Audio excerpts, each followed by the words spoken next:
دیکھیں خاندان رسول صلی اللہ علیہ وسلم سے جو بھی شخص آئے ادعا کرے اس کا مطلب یہ نہیں کہ آپ نے اس کی تصدیق کرنی، اس کی سپورٹ کرنی ہے. اگر مطہر ہے، اللہ کی جانب سے گارنٹی ہے، اللہ تطہیر کا کیا مطلب ہے، عصمت کا کیا مطلب، اللہ کی جانب سے گارنٹی ہے کہ غلط ادعا نہیں کرے گا، اس کے آپ ساتھ دے دیں نا، اس کا تو آپ لوگوں نے ساتھ نہیں دیا. تطہیر میں تو باقی تو نہیں آتے نا تطہیر کی آیت میں، چلو آپ کی بالکل 14 کے 14 آتے ہیں، 14 کے 14 آتے ہیں. دلیل چاہیے تو ہم سے طلب کرو. وہاں تو حضور کی چادر میں تو نہیں تھے نا 14. بالکل چادر میں تھے، بالکل. اب سن لو ایسے کہ وہ امام حسین علیہ السلام کے صلب میں تھے. یہ آئے جو باقی نہیں تھے، باقی مشمول نہیں ہے نا. دیکھیں میں آپ کو دکھا دیتا ہوں. کیوں شامل نہیں؟ آپ کیسے نکال سکتے ہیں؟ صلب میں تو سب تھے نا جن کو آپ کافر بھی کہہ رہے ہیں. ان کو اللہ نے مطہر نہیں کیا نا، مطہر نہیں کیا. دیکھیں وہ جو میں آپ کو بتا دیتا ہوں. اگر آپ شیعہ عقیدہ جاننا چاہتے ہیں کہ آئے تطہیر میں بقیہ ائمہ علیہ السلام کیسے مطہر ہیں، دیکھیں وہ سن لیں. یہ کتاب ہے سلیم بن قیس ہلالی رحمۃ اللہ علیہ، جز نمبر 1. یہاں پہ ملاحظہ فرمائے کتاب حدیث 11. یہ حدیث کافی لمبی ہے، صفحہ نمبر 646 میں. ایھا الناس تعلمون، امام علی علیہ السلام نے عثمان کی خلافت کے دوران وہاں پہ صحابہ سے گفتگو کرتے ہوئے کہا، اے لوگو جانتے ہو کہ اللہ تعالیٰ انزل فی کتاب، اللہ نے یہ آیت قرآن میں نازل کی ہے، انما یرید اللہ لیذھب عنکم الرجس اہل البیت فجمعنی وفاطمۃ وابنی حسنا وحسینا. تو رسول اللہ صلی اللہ علیہ وسلم نے مجھے جمع کیا، میرے 2 بیٹوں کو اور حسن حسین علیہ السلام کو جمع کیا. ثم القى علینا کساء، پھر ہم پہ کساء ڈالا ہے، کملی ڈالی ہے. وقال هؤلاء اہل بیتی، فرمایا یہ میرے اہل بیت ہیں. پھر اس کے بعد مزید تعریفیں اہل بیت علیہ السلام کی. ام سلمہ نے عرض کیا وانا یا رسول اللہ، میں بھی اہل بیت میں سے ہوں. فقال انت الى خیر، انما آپ جو اچھی ہیں، آپ عاقبت بخیر ہیں.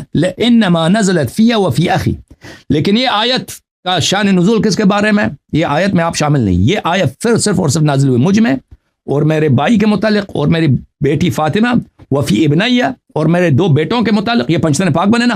وفی 9 من ولد ابنی الحسین خاصہ، اور صرف 9 افراد میرے فرزند امام حسین علیہ السلام کے نسل سے مخصوص. وہ لیس معنا احد، لیس معنا فیہا احد، اور اس کے علاوہ اس میں سے کوئی اور شامل نہیں.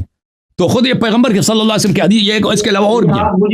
سن لیں پلیز، سن لیں مجھے سن لیں، مجھے بات کرنے نا.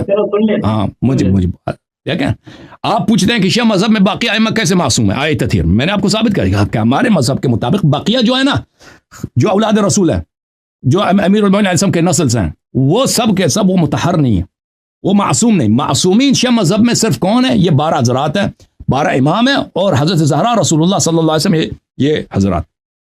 جی نہیں، مطلب آپ کے نزدیک یہ شیعہ اثنا عشریہ سب کا مذہب ہے کہ یہ اولاد علی، حسن اور حسین جن کو آپ کافر کہتے ہیں یہ کافر ہے؟ آپ اثنا عشریہ کا مذہب ہے، یہ عقیدہ ہے؟ میں یہ جاننا جو اگر کافر ہو جائے کافر ہے بھائی.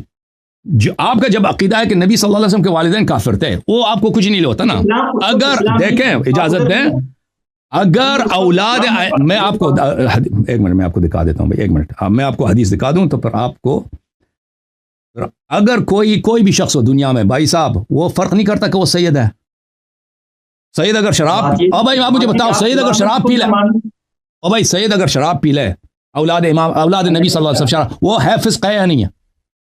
فسق ہے یا نہیں ہے؟ سنیں، میں کہہ رہا ہوں وہ اگر کوئی کافر ہوگا تو اسلام کو، قرآن کو نہ ماننے کی وجہ سے ہوگا نا. نہیں، دیکھیں اجازت دیں، کفر صرف اس لیے نہیں قرآن کو نہ مانو تو کافر ہے. اگر آپ کوئی بھی ایسے دین میں بدعت داخل کریں، اب تو آپ کے سامنے مرزا غلام احمد قادیانی سب قرآن کو مانتے ہیں. قادیانیوں کے پاس جائیں، وہ قرآن آپ سے زیادہ پڑھتے ہیں. اس طرح نہیں، وہ قرآن کی تلاوت نہیں کرتے، حدیث بھی پڑھتے ہیں، نماز بھی پڑھتے ہیں. ہاں اجازت دیں مجھے بات کرنے کی. دیکھیں مجھے مختصر بتائیں نا کہ یہ ہمارا عقیدہ ہے تمامی مذہب کا، صرف میرا نہیں، کہ یہ تمامی آل علی، آل حسن، آل حسین کافر جنہوں نے دعویٰ. بھائی یہ آپ کی جہالت ہے کہ وہ سب کے سب انہوں نے امامت کے. بھائی سن لو پہلے تو امام نے کب کہا کہ انہوں نے سب نے آل علی، آل حسن، آل حسین، آل سب نے امامت کا ادعا کیا؟ یہ جھوٹ ہے، یہ تہمت ہے بہت. اجازت دیں اس دو میں جملے میں بڑا فرق ہے کہ کچھ لوگوں نے ادعا کیا ہے اور آپ کہتے ہیں کہ سب کے سب یہ کافر تھے. ہم نے کبھی نہیں کہا کہ پلیز مجھے بات کرنے دو، پلیز مجھے بات کرنے دو. آپ ایک غلط ادعا کرتے ہو، ایک غلط شک ہے، غلط امیج دیتے ہو، اور آپ کے علماء بھی یہی کرتے ہیں، اور آپ کے وہ شیخ صاحب بھی، ڈاکٹر زبیر صاحب بھی یہی کر رہے تھے.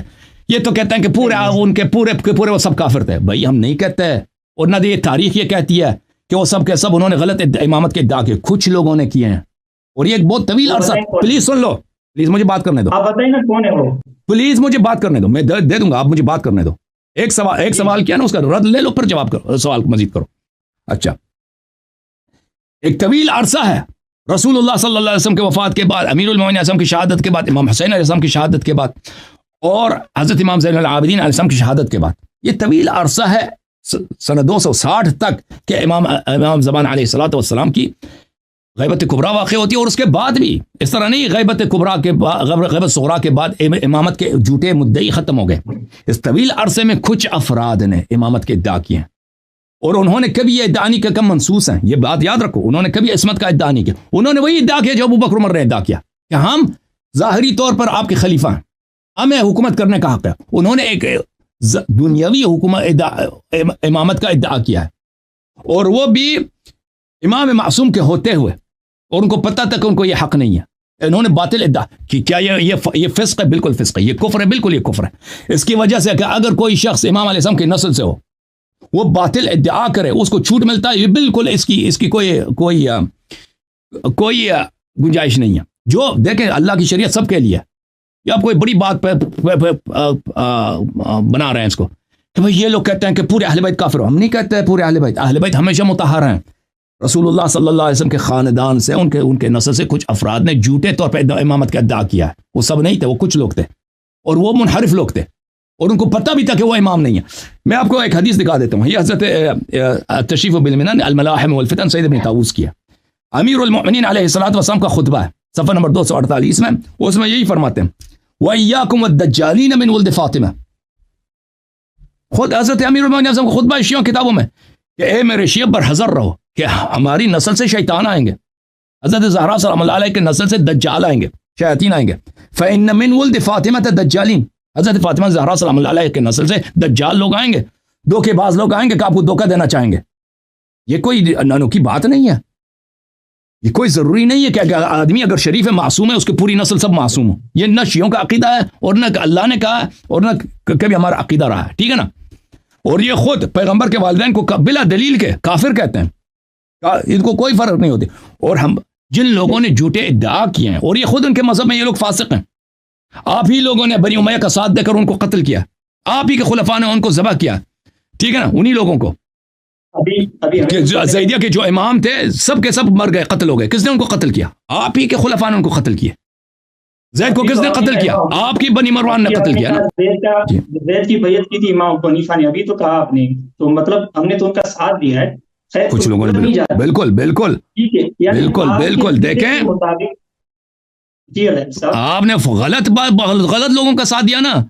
وہ لوگ جو اللہ کی جانب سے دیکھو، اللہ کی جانب سے امام تھے، ان کا ساتھ نہیں دیا، فراڈی لوگوں کا ساتھ دیا، اور پھر انہی کے قاتلین کا بھی ساتھ دیا نا. پھر ابو حنیفہ جو ہوتا ہے، ابو حنیفہ جہاد کے لیے تو نہیں آیا زید کے ساتھ. یہ تو آپ ثابت نہیں کر پائے نا. کل کے مناظرے میں بھی آپ نے ثابت تو نہیں کیا کہ اللہ کی طرف سے یہ امام تھے.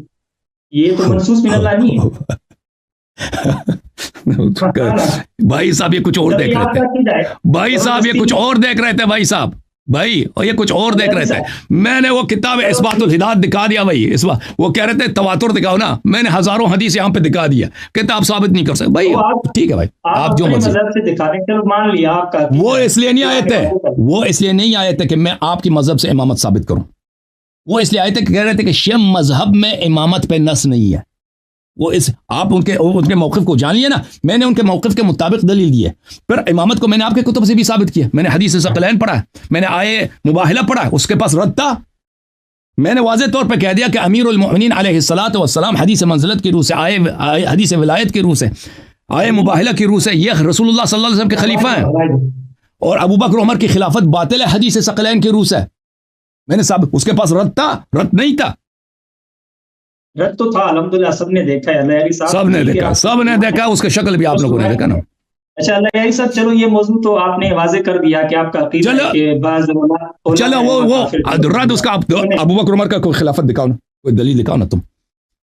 ابھی سنیں نا بات مجھے کرنے دینا. آپ کے مشائخ کو میں نے کہہ دیا بھائی او بھائی دیکھو اس سے زیادہ ان کے مذہب کے بطلان کی کیا دلیل. میں نے کہہ دیا کہ تم ابو بکر عمر خلافت کو چھوڑ دو, ان کی تقوا کو چھوڑ دو, ان کی فضا کی افضل ہیں, یعنی اس کی دلیل کو اس کا صرف اسلام ثابت کرو نا.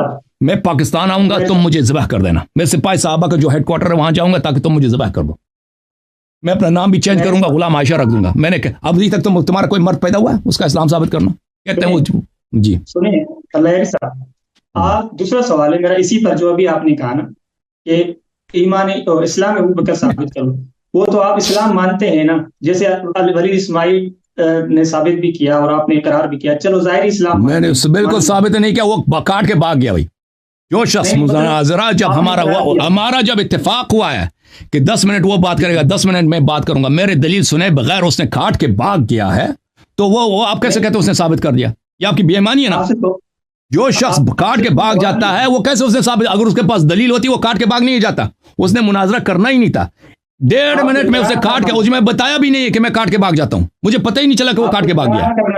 آپ کو اقرار کرنا تھا نا کہ میں اسلام ابو بکر مانتا ہوں, وہ آپ سے یہی مطالبہ کرتا ہے. وہی اسلام جو وہی اسلام جو عبداللہ ابن ابی ابن سلول کا ہے, وہی اسلام جو قرآن مجید میں اللہ تعالیٰ فرماتا ہے بسم اللہ الرحمن الرحیم اذا جاءك المنافقون قالوا نشهد انك لرسول الله والله يشهد انك لرسوله والله يشهد ان المنافقين لكاذبون. منافق جب آپ کے پاس آتے ہیں وہ شہادت کہتے ہیں کہ ہم قسم کھاتے ہیں, شہادت دیتے ہیں کہ آپ اللہ کے رسول ہیں, اور اللہ شہادت دیتا ہے آپ اللہ کے رسول ہیں, اور اللہ شہادت دیتا ہے کہ جھوٹے ہیں. یہ کس کے مذمت میں؟ سن لو ہم جو ابو بکر کا اسلام کہتے ہیں ابو بکر مسلمان تھا, وہی جو عبداللہ, اگر تم کہتے ہو عبداللہ ابن ابی ابن سلول جو منافق تھا بظاہر رسول اللہ صلی اللہ علیہ وسلم اس پہ اسلام کے احکام جاری کرتے تھے, اس پہ نماز بھی پڑھی, پیغام سن لو پلیز سن لو ہم ابو بکر کے متعلق ہمارا موقف سن لو. ابو بکر کے متعلق ہمارا موقف یہ ہے کہ اس کا وہ منافق تھا, جیسے عبداللہ ابن ابی ابن سلول جو تھا وہ مسلمان تھا, اسی طرح وہ اگر اس کو مسلمان مانتے ہو تو ٹھیک ہے, عبداللہ ابن ابی کو اگر تم مسلمان مانتے ہو ابو بکر کا اسلام بھی ثابت ہو گیا. ہم ابو بکر کا وہی مانتے ہیں. ان لوگوں پر رسول اللہ صلی اللہ علیہ وآلہ وسلم نے اسلام کے احکام جاری کیا, لیکن اس کا مطلب یہ نہیں تھا کہ وہ مسلمان تھے, یہ منافق تھے. قرآن شہادت دیتا ہے کہ یہ لوگ رسول اللہ صلی اللہ علیہ وسلم کو گالی دیتے تھے, اور اللہ نے کہہ دیا کہ یہ جھوٹ کہتے ہیں, کی شہادت جھوٹی ہے. ٹھیک ہے نا, ہماری بات بھی سنتے ہی بولتے ہیں, آپ ہمیں بولنے نہیں دیتے. بات یہ ہے کہ ابھی آپ جھوٹ نہ بولیں کہ میں نے ابو بکر کا اسلام کا اعتراف کیا ہے, تو میرا جو بات کامل ہے وہ نقل کرو. چلو ٹھیک ہے. ابھی آپ میں سوال ایک میرا کہ آپ تنبیہ کو موجب کفر سمجھتے ہیں, جیسے ہفتے اعمال سے آپ کفر کی دلیل پکڑتے ہیں نعوذ باللہ, تو یعنی آپ کے نزدیک تنبیہ موجب کفر ہے. دیکھیں سورہ دیکھیں, اگر اللہ تعالیٰ کہتا ہے نا کہ آپ یہ کام کرو گے تو اس کا جرمانہ یہ ہوگا, ہم اس کو تصدیق کریں گے. اللہ تعالیٰ نے جب کہہ دیا قرآن مجید میں کہ اگر تم آواز بلند کرو گے تو تمہارا حمل حبط ہو جائے گا, تو ہم تصدیق کریں گے, ہم کہیں گے آمنا, جس نے آواز بلند کی اس کا اعمال حبط ہو گئے. ٹھیک ہے نا, یہ تنبیہ کس کو بولتے ہیں؟ اجازت دو بات کرنا. سوال کیا جو سن لو, تنبیہ کس کو بولتے ہیں؟ یعنی خبردار کرنا. خبردار. تو اس کے بعد پلیز سن لو.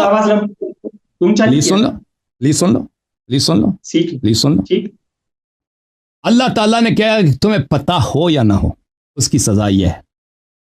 ٹھیک ہے, تمہیں پتہ ہو یا نہ ہو اس کی سزا یہ ہے کہ تمہارا عمل حبط ہو جائے گا اگر تم آواز بلند کرو. ہم اس کی تصدیق کریں گے.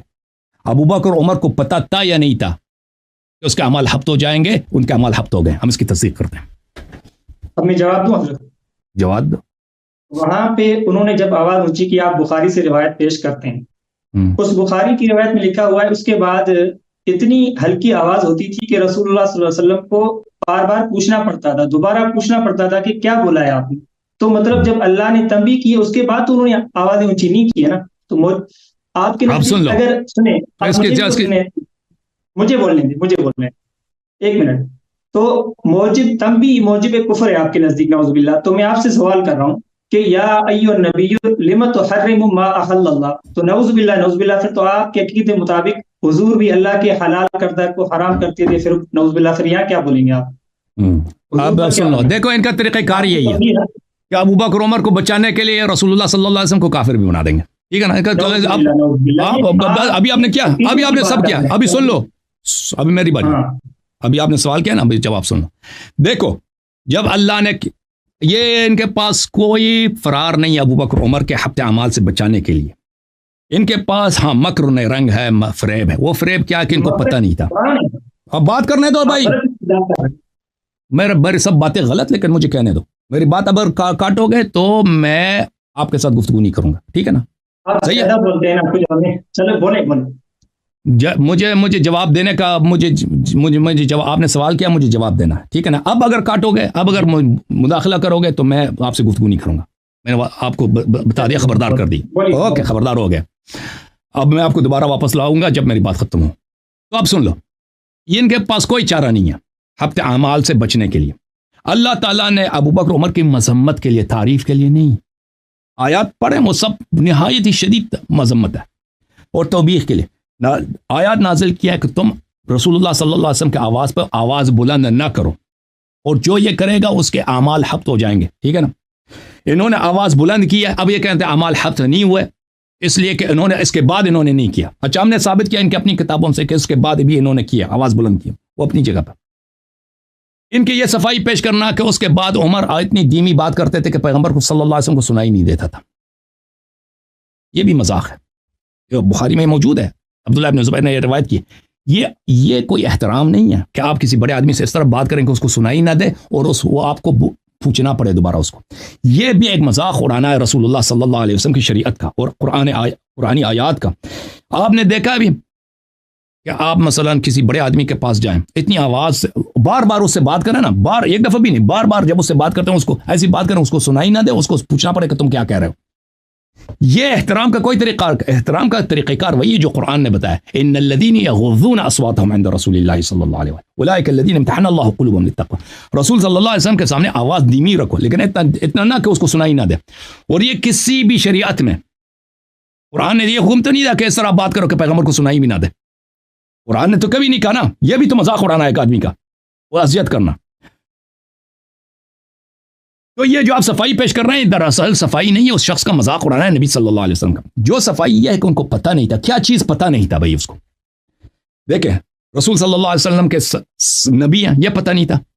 پتہ تھا بھائی کہ نبی ہے. یہ پتہ نہیں تھا کہ کسی بڑے آدمی کے سامنے، بالخصوص اگر وہ نبی ہو، اس کے سامنے بلند آواز بات کریں یہ بے ادبی ہے. یہ پتہ نہیں تھا. پتہ تھا. اس کی دلیل کیا ہے؟ قرآن نے خود کہتے ہیں ان الذین یغضون. اسی وقت وہاں پر ایسے لوگ تھے جو اپنی آواز دھیمی رکھتے تھے. اللہ نے اسی وقت جب ابو بکر عمر کی مذمت نازل کی، ان لوگوں کی تعریف کی ہے جو آواز دھیمی رکھتے ہیں.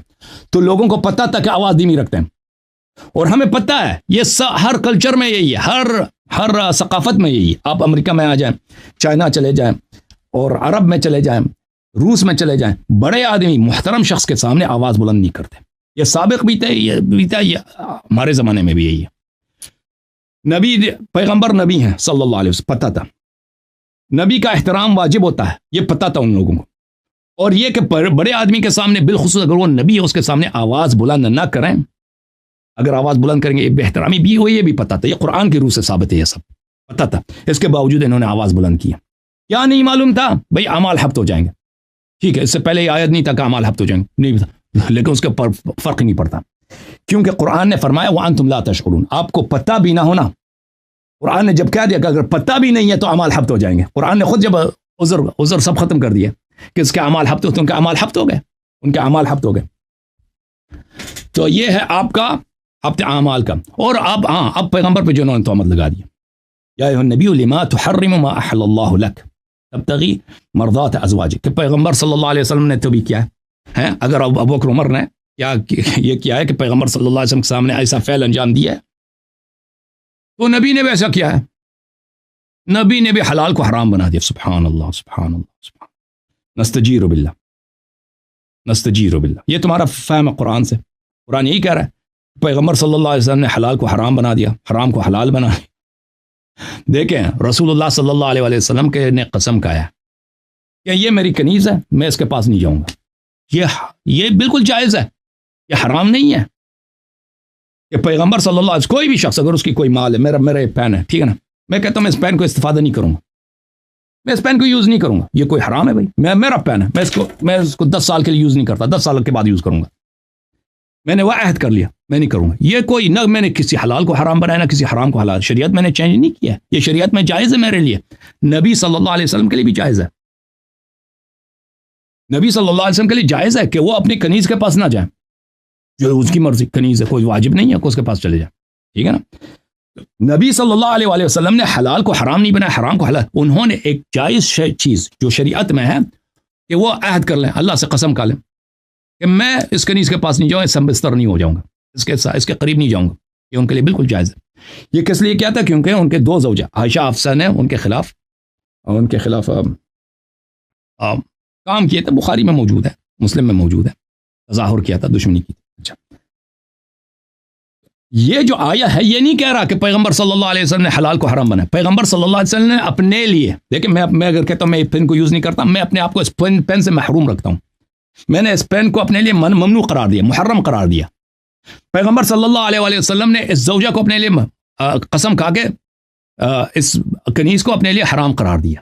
یہ کوئی مذمت نہیں ہے اللہ کی جانب سے، آپ نے ایسا کیوں کہ یہ نبی صلی اللہ علیہ وسلم کے لیے کہ یہ ہے کہ اللہ تعالیٰ اس کو شفقت کے طور پر کہ آپ کے ازواج نے آپ کو اتنا ڈانٹا ہے، آپ کو اتنا تنگ کیا، اتنا عزت کیا کہ آپ کو ایک حلال چیز جو آپ کی کنیز ہیں کہ ان کے پاس آپ جانا چاہیں تو جا سکتے ہیں، یہ آپ نے عہد کیا کہ میں ان کے پاس نہیں جاؤں گا۔ آپ کیوں ان عورتوں کی جو ہے رضا کو مد نظر رکھتے ہیں؟ آپ جو ہے کیا کریں، آپ اپنے قسم کا کیا کریں، اپنے قسم کا کفارہ دے دیں اور اس خاتون کے پاس ماریہ قبطیہ رضی اللہ تعالیٰ عنہ کے پاس جائیں۔ تو یہ ہوا تھا اصل معاملہ۔ پیغمبر صلی اللہ علیہ وآلہ وسلم نے شریعت میں چینجز نہیں کیے تھے، یہ کہ پیغمبر صلی اللہ علیہ وآلہ وسلم اللہ کے حلال کو حرام بنا دے، شریعت میں چینج کریں، یہ بہت بڑا بہتان ہے پیغمبر پر جو ان لوگوں کو کرنا پڑتا ہے ابو بکر عمر کو بچانے کے لیے، کیونکہ بچا ہی نہیں سکتے نا، پیغمبر صلی اللہ علیہ وآلہ وسلم کو یہ کافر بنا دیں گے ابو بکر عمر کو بچانے کے لیے۔ جی مزید بولیں۔ لہری صاحب، ایک تو آپ لمبی تقریر کرتے ہیں اور اپنی طرف سے ہم پر الزامات بھی تھوپتے ہیں، چلو یہ آپ کی اپنی ثوابدید ہے۔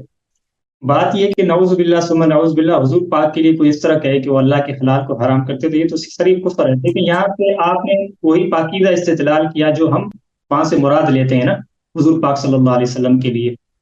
بات ادھر تنبیہ پر آپ کفر کا حکم لگا رہے ہیں نعوذ باللہ، اور یہاں پاکیزہ تعویلات کر رہے ہیں جو کہ ہونی بھی چاہیے اور ہمارے ایمان پر تقاضا ہے، اور یہی تشریح یا تفسیر بہتر کی ہے آپ نے۔ سن رہے ہیں آپ لہری صاحب؟ جی سن رہا ہوں۔ ہاں، کوئی کسی اور کی، میں زوم پہ ہوں تو کسی اور کی سامنے تصویر آ گئی، تو میں یہ عرض کر رہا ہوں کہ دیکھیں سورہ تحریم کی آپ نے بہترین پاکیزہ تفسیر کر دی نا، تو آپ نے ظاہر کو لے کر ایک باطل استدلال نہیں کیا، تو یہ بھی ہم بھی یہی کرتے ہیں، تو وہاں پہ آپ ایک تنبیہ کو موجب کفر سمجھ رہے ہیں، تو اللہ نے قرآن میں جا بجا تنبیہات کی ہیں انبیاء کرام کو، تو کیا وہاں سے آپ باطل استدلالات کریں گے کہ نعوذ باللہ انبیاء بھی شرک کر سکتے ہیں یا یہ وہ، کیونکہ اللہ نے ان کو بھی کہا گیا شرک کیا تو تنبیہ میں ہمیں پتہ کہ یہ تنبیہ کیا ہے، وہ تنبیہ کیا ہے، ٹھیک ہے نا، وہ شفقت ہے، اظہار شفقت ہے، اللہ تعالیٰ نے اظہار شفقت کی نبی صلی اللہ علیہ وسلم سے سورہ تحریم میں، ٹھیک ہے نا۔ یہاں پہ اللہ نے خبردار کیا ہے کہ جو آواز بلند کرے گا، دیکھو واضح ہے قرآن کی آیت، جو تصدیق نہیں کرتا اس پہ اللہ کی لعنت ہے، جو آواز بلند کرے گا اس کا عمل حبط ہو جائے گا۔ یہ قرآن کی آیت ہے یا نہیں ہے؟ جو نبی صلی اللہ علیہ وسلم پہ آواز بلند کرے گا اس کا عمل حبط ہو جائیں گے، ہے کہ یہ نہیں؟ تنبیہ یہی ہے کہ نہیں ہے؟ اللہ تعالیٰ نے تنبیہ فرمائی، اس کے بعد آوازیں نیچے، اور بھائی تنبیہ یہی ہے نا، تنبیہ یہی ہے کہ جو آواز بلند کرے گا اس کے اعمال حبط ہو جائیں گے، یہ کیا نہیں کیا؟ ایسا نہ ہو کہ حبط ہو جائے، صحیح ہے، صحیح بات، صحیح ہے نا، صحیح ہے۔ اور یہ بھی فرمایا آپ کا عمل حبط ہو جائیں گے، آپ کو پتہ ہو یا نہ ہو آپ کا عمل حبط ہو جائیں گے، ٹھیک ہے نا۔ ان لوگوں کو پتہ تھا بھائی، ان لوگوں کو پتہ تھا کہ یہ پیغمبر ہیں، ان کو پتہ تھا پیغمبر کی عزت کرنی چاہیے، ان کو پتہ تھا کسی عظیم انسان کی بے عزتی اس میں ہوتی ہے کہ اس کے سامنے آپ شور شرابہ کریں۔ سن لو بھائی، سن لو بھائی، اس کے باوجود بالکل اس کے باوجود انہوں نے، میری بات ختم ہو تو بولے نا، میں خاموش ہو جاؤں گا بھائی جب آدھا منٹ بھی نہیں دیتے آپ ہمیں، آپ 10 منٹ بعد۔ خدا حافظ آپ کا۔ یہ کیا؟ میں نے آپ کو بار بار خبردار کیا تھا نا، میں نے آپ کو بار بار خبردار کیا کہ آپ مجھے میری بات نہ کاٹا کریں نا، وہ آپ کے پاس کیونکہ دلیل نہیں ہوتی، وہ آپ مجھے بار بار کاٹ رہے ہیں۔ جب نبی صلی اللہ علیہ وآلہ وسلم ابھی جس جرم کی مذمت کے لیے اللہ نے نازل کیا آیا، کیا آپ کے عمل حبط ہو جائیں گے بھائی؟ جس کی مذمت میں یہ نازل ہوئی اس کا عمل کیسے حبط نہ ہو؟ آپ کہتے ہیں بعد میں نہیں کیا، ابھی آپ دیکھیں، آپ ایک دفعہ زنا کریں نا تو آپ پہ سنسار کا جرم ہے، آپ کہتے ہیں بعد میں ہم نہیں کریں گے، اس سے کوئی فرق نہیں پڑتا، اس سے کوئی فرق نہیں پڑتا۔ آپ نے ابھی زنا کیا نا، ختم ہے، آپ نے نبی صلی اللہ علیہ وسلم کی بے احترامی کی ہے،